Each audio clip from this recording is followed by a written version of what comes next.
ஒரு ஆப்பிள் விலை 60, ஒரு கொய்யா விலை 90 மற்றும் ஒரு மாம்பழ விலை 60, ஒரு மாதுளை விலை எனக்கு எவ்வளவு?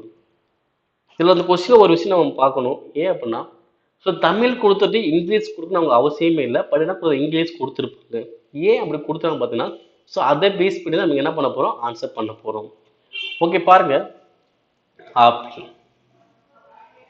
ஓகேங்களா? ஸோ ஆப்பிள் அந்த வார்த்தையில எத்தனை வவ்வல்ஸ் இருக்குன்னு எத்தனை இருக்கு?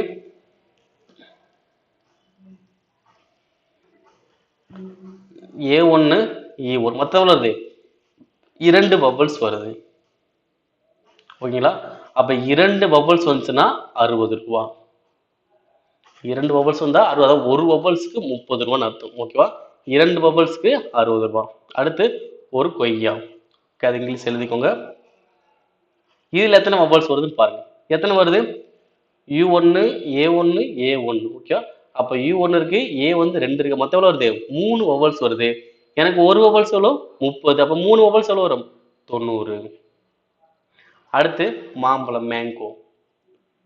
இதுல எத்தனை வவ்வல்ஸ் இருக்குன்னு பாருங்க. எத்தனை இருக்கு? A1 O1. மொத்தம் எவ்வளவு? 2 தான். அப்ப இதுக்கு என்ன மதிப்பு எனக்கு எவ்வளவு வரும்? 60. ஏன்னா ஒரு வவ்வல்ஸ் 30னா 2 வவ்வல்ஸ் எவ்வளவு? 60. அடுத்து ஒரு மாதுளை, பொமோகிரானேட். ஓகே, இதுல பாருங்க எவ்வளவு வருதுன்னு பாருங்க.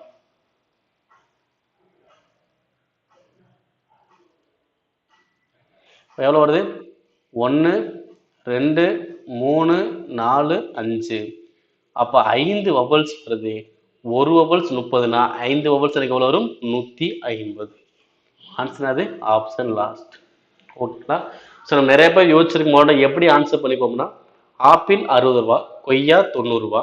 அப்ப மாம்பழம் 60னா மாதுளை எவ்வளவு வரும்? 90 தானே வரும். ஏன்னா கான்செப்ட் ஃபர்ஸ்ட் 60 அடுத்து 90. அப்ப அடுத்து 60க்கு அப்புறம் என்னதான் வரும்? எனக்கு 90 தானே வரும். அப்படி நான் ஆன்சர் பண்ணிருப்போம். மேக்ஸிமம் அப்படி ஒரு கொஸ்டின் எப்பவுமே கிரியேட் பண்ணவே மாட்டாங்க.